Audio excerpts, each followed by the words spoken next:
샬롬 반갑습니다. 여러분과 함께 온택 검정고시 중졸 수학으로 함께하고 있는 데니 선교사입니다. 처음으로 이제 주말 모의고사를 쳐봐서 또 마음이 어렵기도 하고 또 어떤 친구들은 또 마음이 흡족하기도 하고 여러분 결과에 따라서 그럴 수 있을 것 같다는 생각이 듭니다. 그러나 여러분 우리는 아직 끝나지 않았습니다. 이제 2주가 지났을 뿐이에요.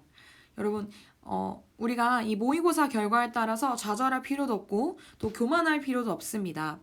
우리가 나아가는 그 목표점은 여러분 중졸검정고시 합격이 아니라 혹은 중졸검정고시 100점이 아니라 여러분 우리는 고졸검정고시를 준비하는 단계에 있습니다.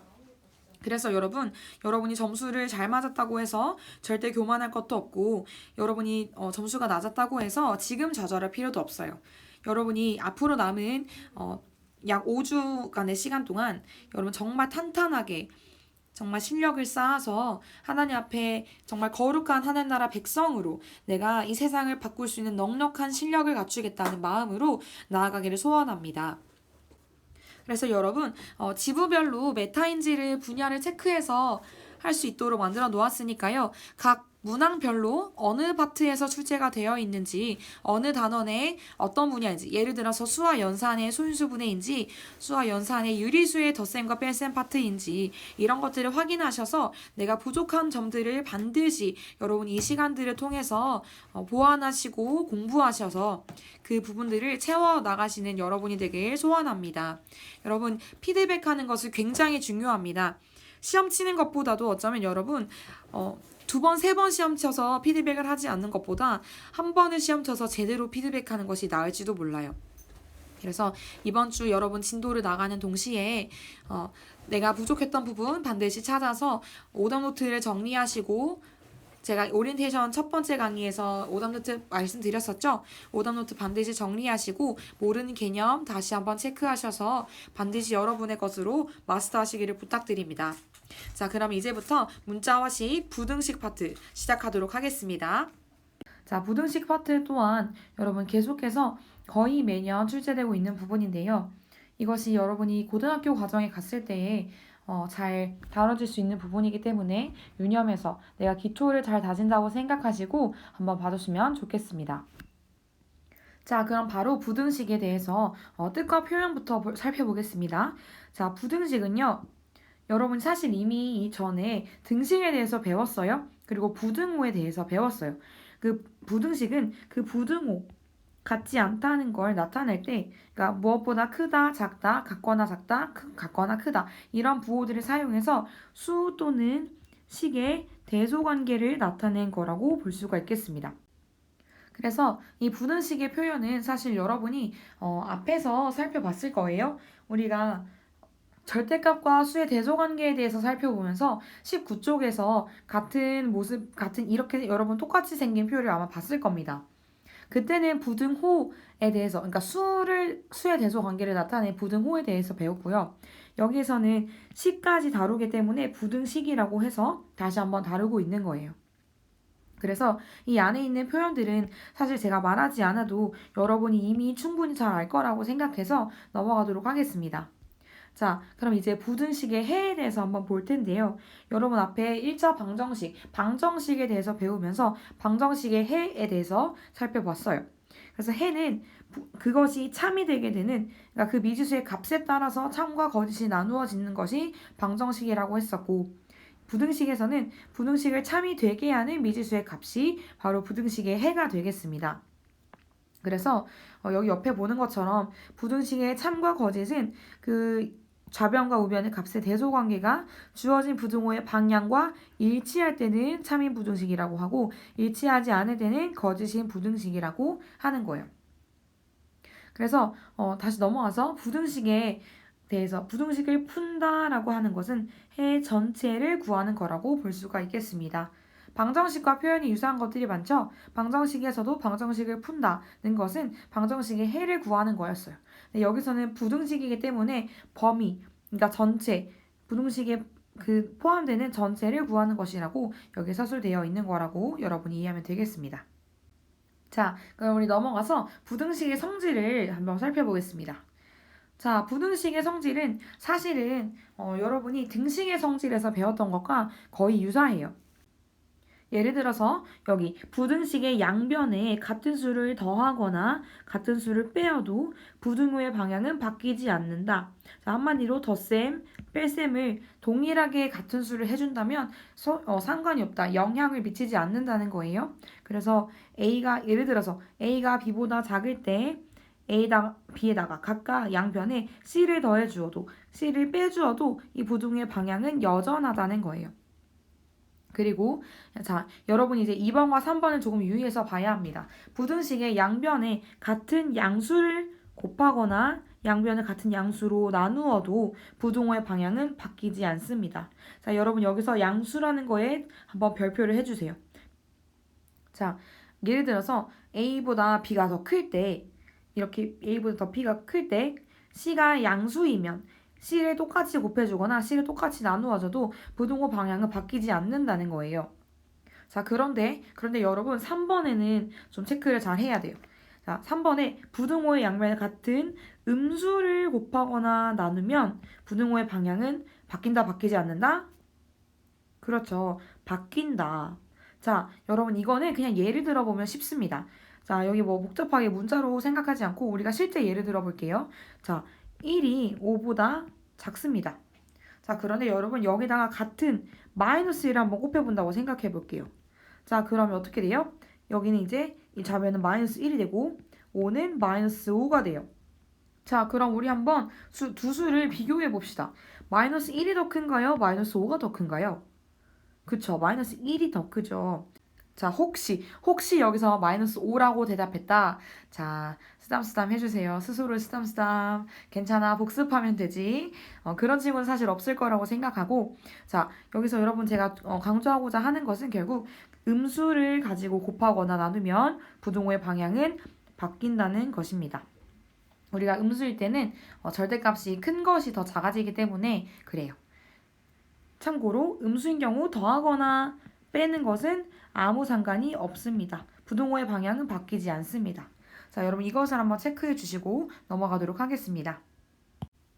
자, 그럼 이제까지 부등식의 기본적인 개념을 배웠고요. 이제 1차 부등식인데요.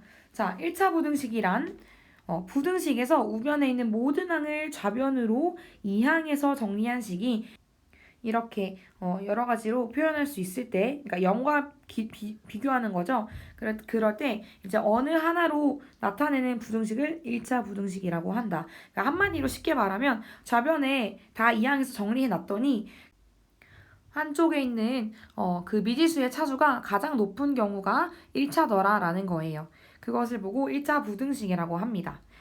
자, 그럼 우리 간단하게 한번 여기 예시를 보면 x가 0보다 크다. 이런 경우 3a가 마이너스 1보다 작다. 이것들이 각각 그 미지수에 대해서 1차로 지금 나타나 있기 때문에 이런 것들은 1차 부등식이 맞습니다. 2분의 1x 플러스 5가 0보다 크거나 같다라는 것도 1차 부등식에 해당해요. 그런데 여기 밑에 있는 것처럼 x제곱 플러스 2x 마이너스 1은 여기 가장 높은 차수가 1차가 아니라 2차이기 때문에 얘는 2차 부등식에 해당하게 되는 거죠. 그래서 얘는 1차 부등식이 아닙니다. 자, 그 다음에 5는 0보다 크다. 이것도 상수항으로만 이루어져 있기 때문에 미지수 없이 수만 있어서 이건 1차 부등식이 아닙니다. 자, 그럼 이제 넘어가서 1차 부등식의 해에 대해서 한번 살펴볼 텐데요. 자, 1차 부등식의 해는 이항과 부등식의 성질을 이용해서 그냥 이렇게 정리를 해서 한 좌변에는 x에 대한 값, 우변에는 그 상수에 대해서 정리를 해서 고쳐서 구할 수가 있겠습니다. 자, 여러분이 이제 진짜 제대로 체크해야 될 부분은 3번이에요. 거의 매년 혹은 한 해 건너서 한 해 이렇게 부등식이 출제되고 있는데요. 여러분이 부등식에 대해서 출제되는 기출 문제들을 보면 아마 알겠지만 대부분의 문제 유형들이 이렇게 수직선을 가지고 응용하는 것들이 많아요. 사실 응용이라고 할 것도 없이 그냥 해를 구하게 하고 그것을 수직선 위에 나타낸 것은 이렇게 물어봅니다. 그래서 2019년도 2회차의 10번도, 2018년도의 2회차도, 그리고 2017년도에 2회, 그 다음에 2017년도에 1회, 2016년도에 2회, 2016년도에 1회 이렇게 이 많은 기출문제들이 다 수직선을 가지고 해를 나타내는 것들이었어요. 그래서 부등식은 거의 대부분 이런 유형 혹은 그냥 부등식 자체를 푸는 것이 나왔기 때문에 여러분이 이 수직선 위에 나타내는 것은 반드시 기억을 한번 해주시면 좋겠습니다. 그래서 이거는 어렵지 않아요. 자, 수직선 위에 나타낼 때는 규칙이 두 가지예요. 자, 하나는 x의 범위를 화살표로 나타내고 이제 그 부분에 대해서 이렇게 빗금을 좀 이렇게 쳐주는 거. 이게 어떤 의미냐면, 자, 여러분, 우리 수직선은 이제 수의 체계에서 실수를 배우고 나서 이 수직선에 있는 모든 점들은 다 실수에 대응하는 점들이라고 배웠습니다.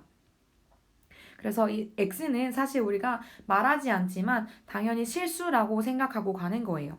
그럼 x의 범위는 이렇게 이 화살표로 친 부분 안에 어떠한 수도 다 가능하다는 것이 되겠지요. 그러니까 정수만 가능하다면 점으로 나타낼 거야. 예를 들어서 x는 마이너스 1, 그럼 마이너스 1의 점 이렇게 딱 찍어서 나타낼 텐데 지금 여기 표현된 거는 x가 a보다 작다이기 때문에 a보다 작은 그 모든 수에 대해서 빗금이 쳐지는 거죠. 그리고 여러분이 또 한 가지 기억해야 할 것은 이 점을 봐야 합니다. 자, 여러분 잘 보세요. 자, 여기 점을 보시면 여기는 점이 색칠되어 있지 않아요. 색칠되어 있지 않죠? 여기는 색칠이 되어 있습니다. 자, 이건 뭐냐면 여기 부등호를 보면요. 여러분이 x가 a보다 작다. 그래서 a를 포함하지 않는 거예요. a와 같지 않고 그냥 작기만 할 때, a보다 크기만 할 때는 포함하지 않고 색칠하지 않습니다. 그런데 여기 지금 a와 같다가 있죠. a와 같다가 있죠.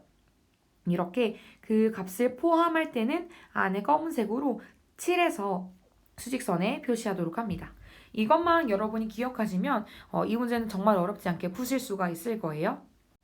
자, 그러면 이제 1차 방정식을 본격적으로 풀이 방법에 대해서 한번 살펴보겠습니다. 자, 그런데 이것도 여러분 사실 굉장히 간단해요. 미지수 x를 포함하는 항은 좌변으로, 상수항은 우변으로 이항한다. 사실 이건 여러분 방정식을 풀 때도 동일한 원리였죠. 한 곳으로 동류항을 찾아서 x는 x끼리, 상수는 상수끼리 이렇게 우리가 정리를 했었어요. 그리고 양변을 정리해서 더할 건 더하고 뺄 건 빼고 곱할 건 곱하고 나눌 건 나누고 그렇게 해서 이런 식으로 어떤 하나의 꼴로 좀 고쳐주면 됩니다. 그리고 x 앞에 개수가 있다면 그 개수를 나눠주어서 x 자체에 대한 범위를 구하면 되겠지요. 자, 복잡한 1차 부등식도 마찬가지입니다. 괄호가 있는 경우에는 먼저 괄호를 풀면 돼요. 동류항끼리 정리하고 분배 법칙 해주고 혹시 개수가 분수인 경우에는 양변에 분모의 최소 공배수를 곱해서 그 개수를 정수로 바꿔주는 거. 이거 사실 방정식 때도 동일했습니다. 자, 개수가 소수인 경우도 마찬가지. 양변에 10의 거듭 제곱을 곱해서 이걸 정수로 만들면 돼요. 그리고 개수의 분수와 소수가 둘 다 함께 있으면 소수를 분수로 바꾼 다음 분모의 최소 공배수를 곱해서 정수로 만들어주면 됩니다. 그리고 한 가지 주의할 점, 여러분 부등식의 양변의 수를 곱할 때는 모든 항에 빠짐없이 곱해야 돼요. 여러분 계산을 하다 보면 한두 개는 빠뜨리고 곱하는 경우가 있어요. 그런 경우가 발생하지 않게 꼼꼼하게 내가 모든 항을 곱한 게 맞는지 한번 확인하고 계산해야 합니다. 자, 그럼 우리 이제 넘어가서 마지막으로 페이지 보도록 하겠습니다. 자, 그럼 이제 마지막으로 1차 부등식의 활용을 한번 보도록 하겠습니다. 자, 활용 문제는 가장 최근 기출인 2020년도 2회차에 나왔었어요. 이제 9번 문항으로 출제가 되면서 빵 가격에 대해서 물어봤었는데 여러분이 이렇게 1차 부등식에 대해서 한번 보면서 이것이 문장제로 나왔을 때, 서술형으로 나왔을 때 어떻게 적용될 수 있는지를 여기 한번 활용 문제의 예시들을 보면서 한번 체크했으면 좋겠습니다. 자, 1차 부등식의 활용 문제풀이는 여러분 일단 그 단계 자체는 여러분이 아마 자연스럽게 이미 하고 있을 거예요. 문제 뜻을 파악하고 구하려고 하는 걸 미지수 x로 놓으면 됩니다. 그 다음에 x를 이용해서 주어진 조건에 맞게 부등식을 세우고 그 x 값의 범위를 구하고 확인하는 것까지. 사실 이거는 그냥 어떤 개념적으로 보는 것보다 여러분이 문제를 풀어보면서 익히는 게 훨씬 많을 거예요. 그래서 이게 활용되는 문제 예시로는 가격, 개수, 혹은 예금액, 그 다음에 거리, 속력 이런 것들, 여러분이 방정식에서 이미 봤던 것처럼 그런 상황들이 있고요. 그리고 연속하는 두정수, 세정수, 두 짝수, 홀수 이런 것들 그런 것을 여러분이 또 앞으로 문제에서 자주 볼 수 있을 거니까 이런 유형이 있구나 이 정도로만 한번 확인하시고 문제를 풀면서 좀 익혀봤으면 좋겠어요. 자, 그래서 바로 이제 다음 영상 넘어가서 문제풀이로 적용하는 시간을 가져보도록 하겠습니다. 자, 여러분. 그래서 여러분 이제까지 배웠던 개념들에 대해서 한번 정리를 하고 문제를 다 풀어보신 다음에 두 번째 영상에서 만나겠습니다.